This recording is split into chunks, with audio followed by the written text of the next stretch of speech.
जिस समय सरस्वती वापस हो रही थी, कहीं कोई दाल नहीं गली, तो चलते चलते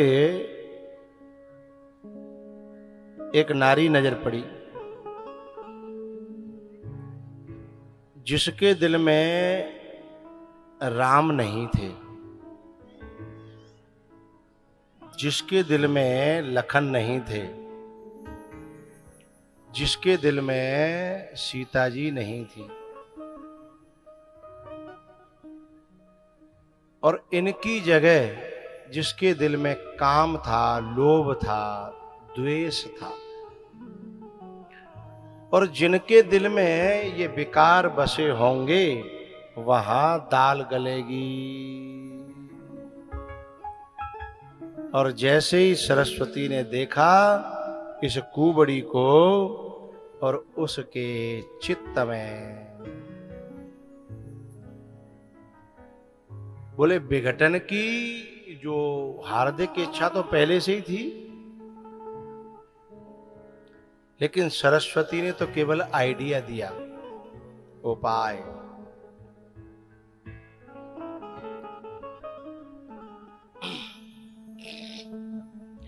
मंथरा ने जो है अपने चित्त में ऐसा जाल बुना, ऐसा जान बुना,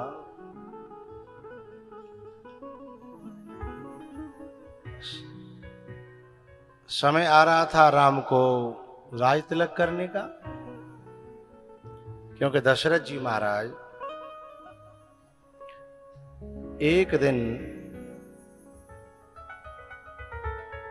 दर्पण देख रहे थे,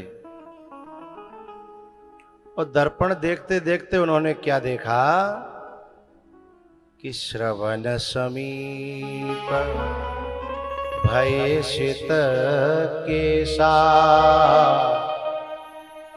मनहु जरठपन अश उपदेशा।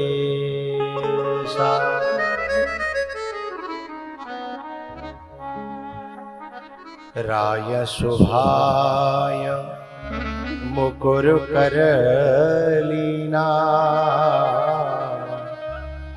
राय शुभा।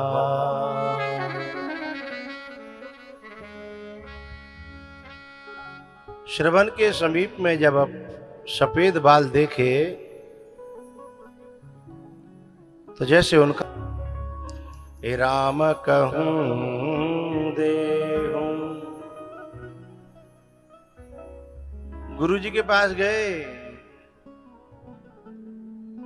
दशरथ जी महाराज। उन्होंने कहा कि जल्दी से जल्दी हो जाए उतनी जल्दी कर लो।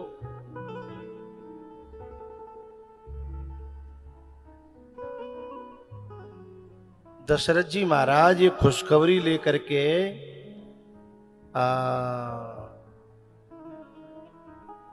कैकेयी के भवन में सरप्राइज देना चाहते थे कि मैं अपने मुख से और इनको सीधे सीधे बताऊंगा तो खुशी का ठिकाना नहीं रहेगा। लेकिन उन्हें क्या पता था कि पीछे से कोई आग लगा गया है, हा?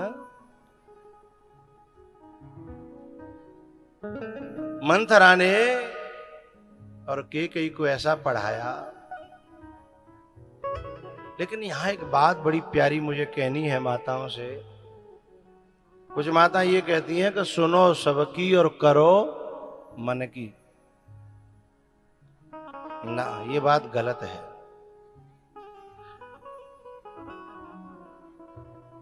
यदि सबकी सुनने का अभ्यास किया तो मन की करने लायक रह ही नहीं जाओगे। यदि कैकेयी ने यही तो सोचा था कि सुनने में क्या जाता, सुन लेते हैं, करेंगे तो वही जो हमें करना होगा। लेकिन जब बुद्धि सुन सुन के पलट जाएगी तो फिर क्या खाक मन का करोगे। और ऐसा ही हुआ। शुरुआत में तो कैकेयी बड़ी नाराज हुई, बोले तेरी जीभ उखड़वा लूंगी जो मेरे बारे में, मेरे राम के बारे में, मेरी कौशल्या के बारे में ऐसा बोला तो। लेकिन धीमे धीमे धीमे धीमे धीमे धीमे और बड़े उदासीन शब्दों का प्रयोग करती है। इको नृप होए हमें कहानी,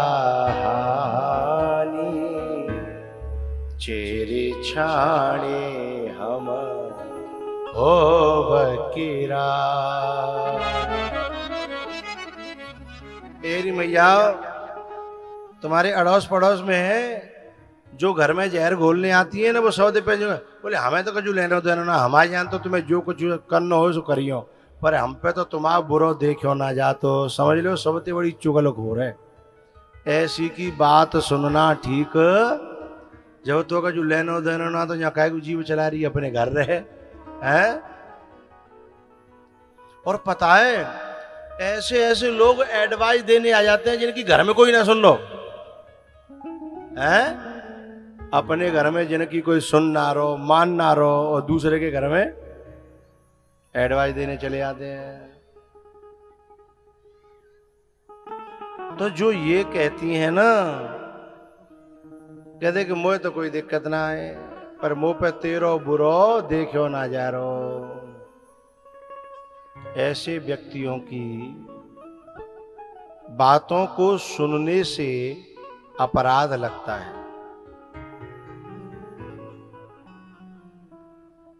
मंथरा ने कैकेयी की बुद्धि को ऐसा पलटा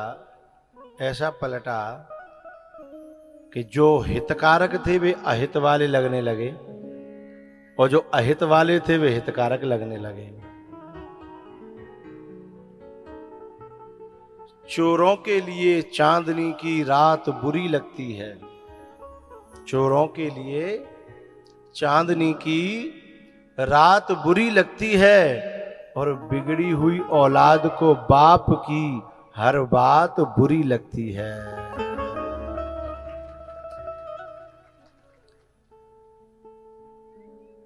जो हितकारक है उनकी बात सहन न हो, समझना बीमारी भीतर घुस गई। और ये जो ईर्षालु लोग होते हैं ना, ईर्षालु, इनकी जो ईर्षा जो बीमारी है वो कोरोना से भी ज्यादा खतरनाक है,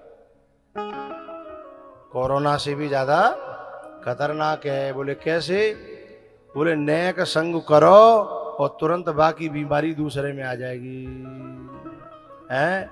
और फिर डॉक्टर भी सफल होने वाले, डॉक्टर भी घबरा जाएंगे, क्योंकि बीमारी बिना चलेगी तो मरना तो भी नहीं पड़ेगा, क्योंकि कोरोना किसी का सगा नहीं है ना, वो उसने डॉक्टर मार डाले। तो ऐसी बीमारी जब लगती है, डॉक्टर कौन है? सदगुरु। डॉक्टर कौन है? वैद्य है ना, सदगुरु। वैद्य वचन विश्वासा। तो गुरु भी फिर डरने लगता है? गुरु भी सोचने लगता है कि कैसे हूं। वो भी बड़ी सावधानी पूर्वक उस मरीज को देखता है जिसमें कोरोना आ जाता है ना, है मुंह पे लगावेगो, फिर हाथन में लगावेगो, है वो। पहले आप लोग तो किसानों सब जानते होंगे, पहले अपने बैलन के मुंह पे वो लगाया जा तो का मुछी का है, काऊ के खेतों में मुंह नहीं मारे हैं, मुछी का लगाया जाता ना। अब बैलों के नहीं, कोरोना ने आदमी के मुंह पे मुछी का लगाए दो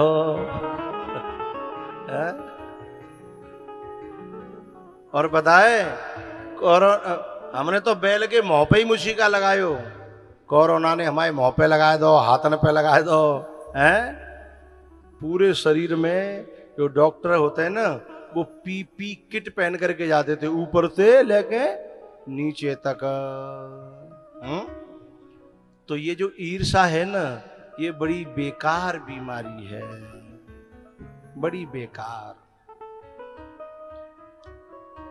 पहले आई मंथरा में, और मंथरा को नेक संग करो।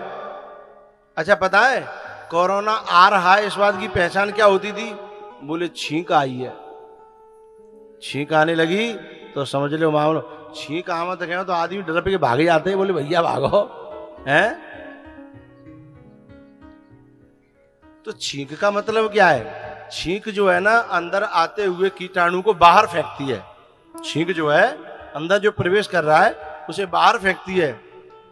ऐसे ही पहले ये विकार आते हैं, तुम बाहर फेंकोगे है, लेकिन वो तो इतना मजबूत होता है कि तुम फेंकते रहो, वो तो भीतर घुसी जागो है। ऐसे ये ईर्ष्या का विकार है, इसे कहते हैं संक्रामक। मानस रोग कछुक में गाए, है सबके लगे विरले न पाए, है सबके लगे विरले न पाए। मानस रोग कछुक में गाए, है सबके लगे विरले न पाए।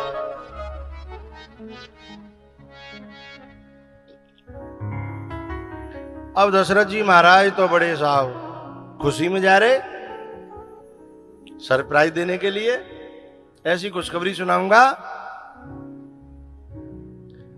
लेकिन मंथरा ने कैकेयी के दिमाग में ऐसा वायरस डाला कि वो सरप्राइज को षड्यंत्र देखने लग गई। सरप्राइज को षड्यंत्र और सरल को षड्यंत्रकारी देखने लग गई।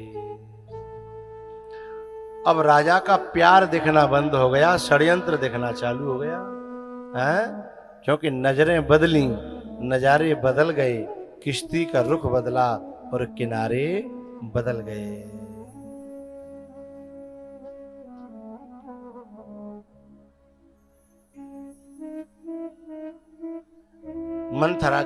मंथरा जो कैकेयी की भावना बदल गई, और भावना बदलते ही धर्मात्मा भी पापात्मा देखने लग गया। दशरथ कौन है? धर्मात्मा, और देखने लग गए पापात्मा। तो जाकी रही भावना जैसी, प्रभु मूरति देखी तिन तैसी। जाकी रही भावना जैसी, प्रभु मूरति देखी तिन तैसी।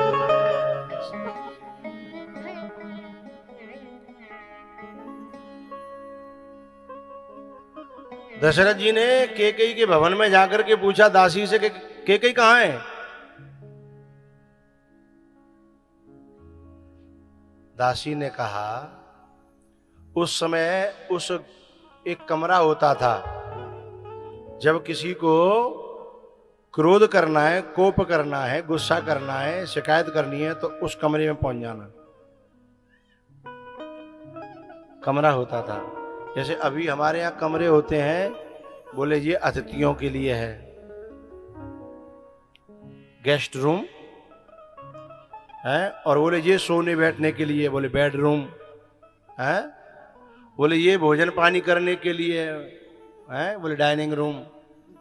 ये तो ठीक है, लेकिन जब कोई गुस्सा, क्रोध, शिकायत और ये बातें भर जाए तो बाकी लिए कोई रूम है? बोले नहीं है। तो बोले फिर एक को अलगते नहीं करोगे तो सब में फैलावेगा वो है, अलगते रूम नहीं दोगे तो फिर वो सारे रूमों में उस वायरस को फैलाएगा। इसलिए बाजमाने में कोप भवन होता था है, उसे यदि आज के इन शब्दों में कहा जाए तो टेंशन रूम है, कि जब टेंशन करनी हो तो बाहर में चले जाओ, अकेले एक कमरा खराब करो, पूरे घर खराब मत करो। तो जब कैकेयी टेंशन मोड में गई तो टेंशन रूम में चली गई, और जैसे ही पता चला दशरथ जी को कि टेंशन रूम में, टेंशन मोड में आ गई कैकेयी, तो दशरथ जो है, जिसके लिए इंद्र भी संगासन छोड़ता था है, वो घबरा गए कि ऐसे खुशी के मौके पे जी ऐसो का है गो है। और पता है हमारे भारत में ये गृहस्थी आदमी मेहनत से नहीं डरता। कितनी करवाए ले, न हल चलाने से डरता है, न फावड़ा चलाने से डरता है, न मजदूरी करने से डरता है। एरी मैया कितना मेहनत करवा ले, डरता नहीं है, थकता नहीं है, घबराता नहीं है। बस एक काम से घबराता है कि लौट के घर पहुंचूं तो कहूं गृह मंत्री को घर मोह जो फूलियो वो नहीं होना चाहिए है? यदि गृह मंत्री का मुंह फूला हुआ है तो मामला सब फिर वो थक जाता है? और यदि कितनों मेहनत करके आए होए, यदि गृह मंत्री ने थोड़ा सा मुस्कुरा के देख लिया तो सारी थकान खत्म हो जाती है?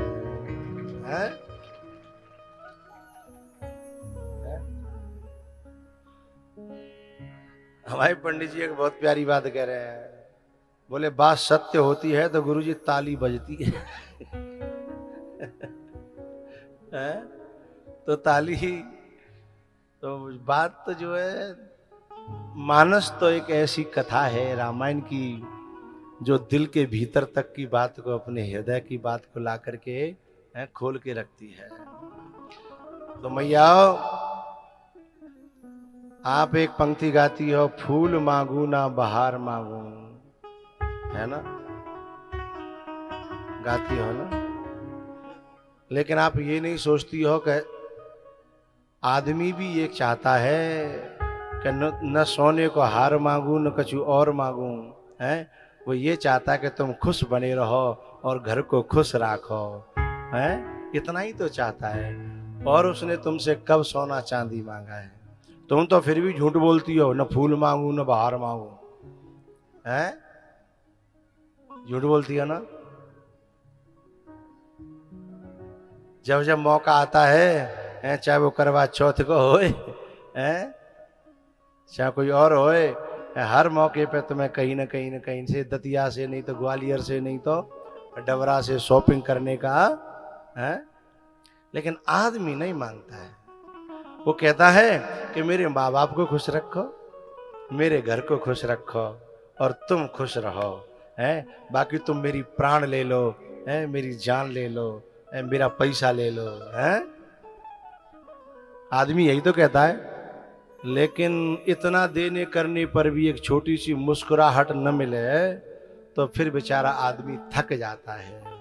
इसीलिए कह रहा था आदमी काम से नहीं थकता है, मेहनत से नहीं थकता, लेकिन घर में जब मुंह फूले फिर बेचारे को है वो थक जाता है।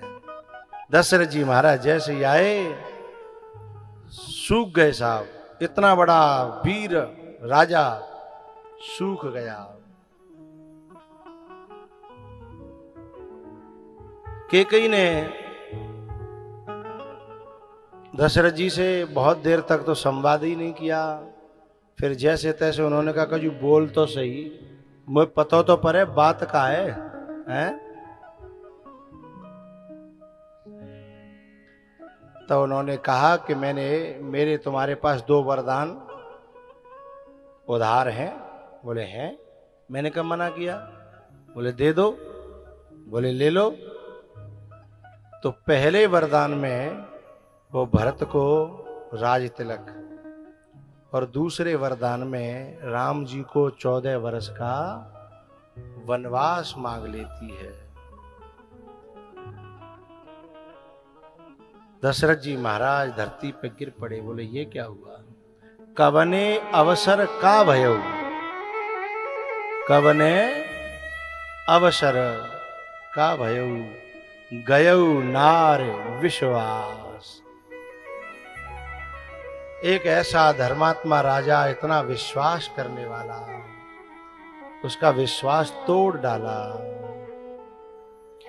दशरथ जी ने बहुत समझाया कि देख तू मेरा कुछ बुरा नहीं कर रही है, अपना ही बुरा कर रही है। तू दुनिया में मुंह दिखाने लायक न रह जाएगी। आज तेरा पूरी अयोध्या में नहीं, पूरे विश्व में तेरा सम्मान है, तुझे लोग पूजते हैं तेरी उदारता के कारण। ये तेरा ओछापन न तुझे यहां मुंह दिखाने लायक रहने देगा और ना, लेकिन जब बुद्धि बिगड़ती है ना तो फिर उपदेश काम नहीं करता है। कैकेयी के मुख पे इस मंथरा के संग ने एक ऐसा दाग लगाया जो लाखों बरस बीत गए अभी तक छूट नहीं पाया है। हैं? कपड़ा पे कोई दाग लगे तो साबुन से छूट जाएगा।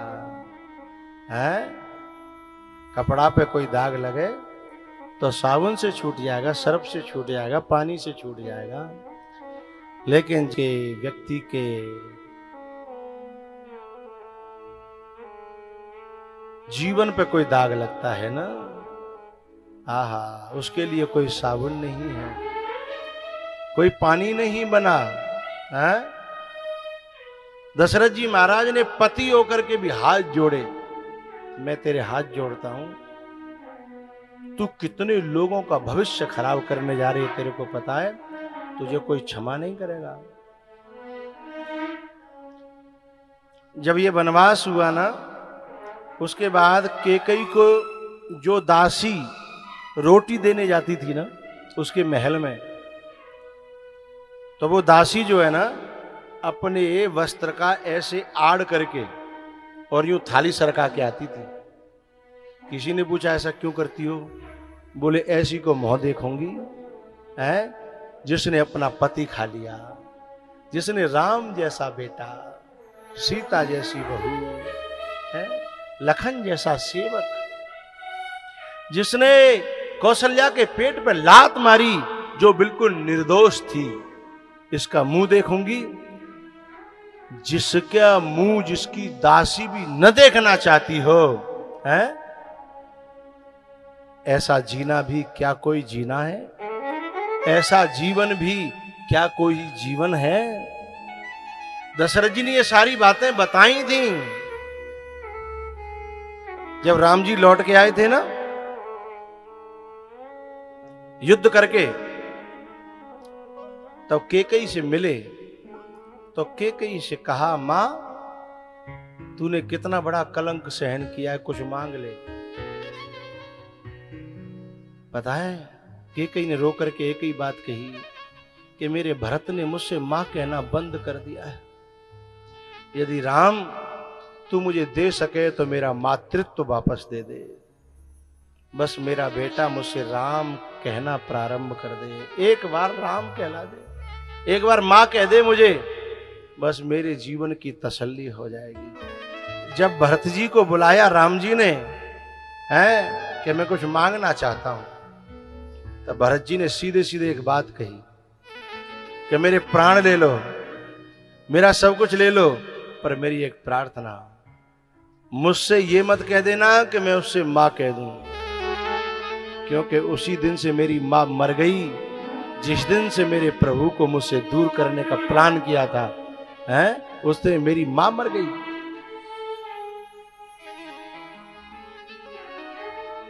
इस बात को दशरथ जी ने बहुत समझाया था, लेकिन विनाश काले विपरीत बुद्धि, कैकेयी तूने लूट लिया दशरथ के खजाने को।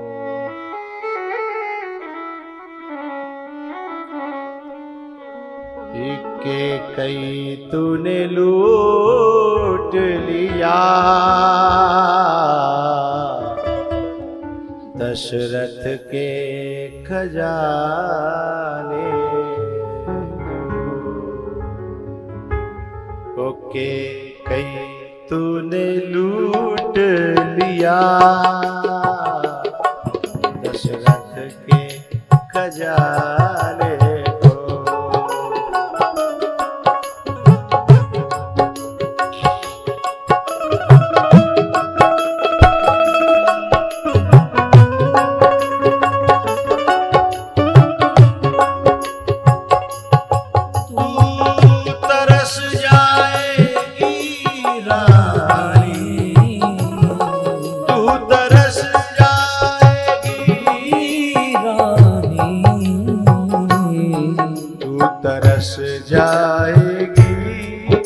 रानी मैया कहलवाने को तू तरस जाएगी रानी मैया कहलवाने को।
तरस जाएगी रानी सबसे मिलने मिलाने को। तूने लूट लिया दशरथ के खजाने को।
रास्ता चुना रानी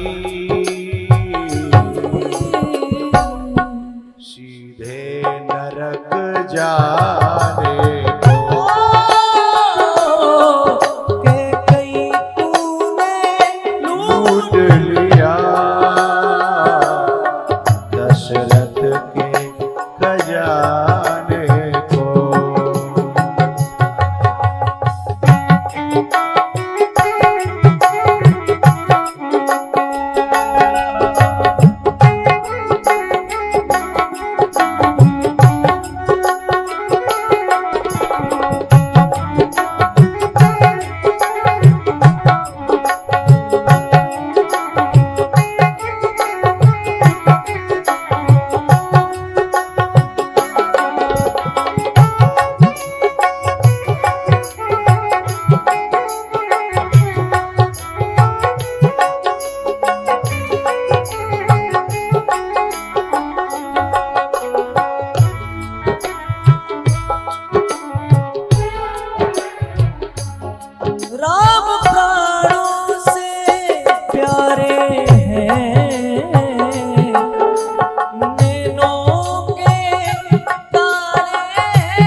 सबसे मिलने मिलाने को के गई तूने लूट लिया दशरथ के खजाने को।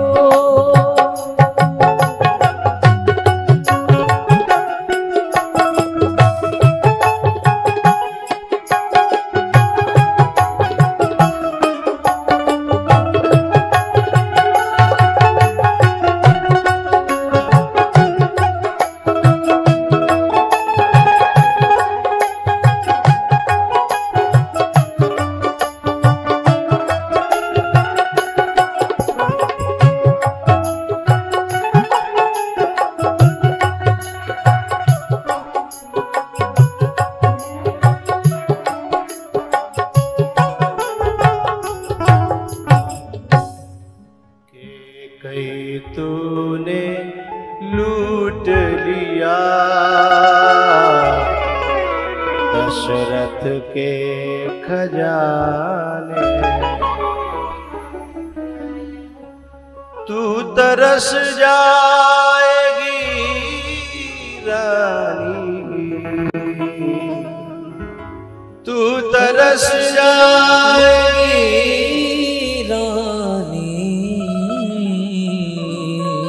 तू तरस जाएगी रानी, सबसे मिलने मिलाने। इधर आ जाओ, आगे आ जाओ। तू तरस जाएगी रानी,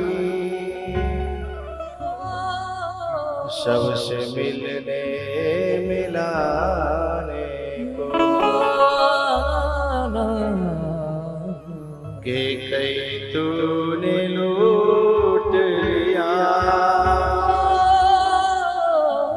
दशरथ के खजाने के कई तूने लूट लिया दशरथ के खजाने।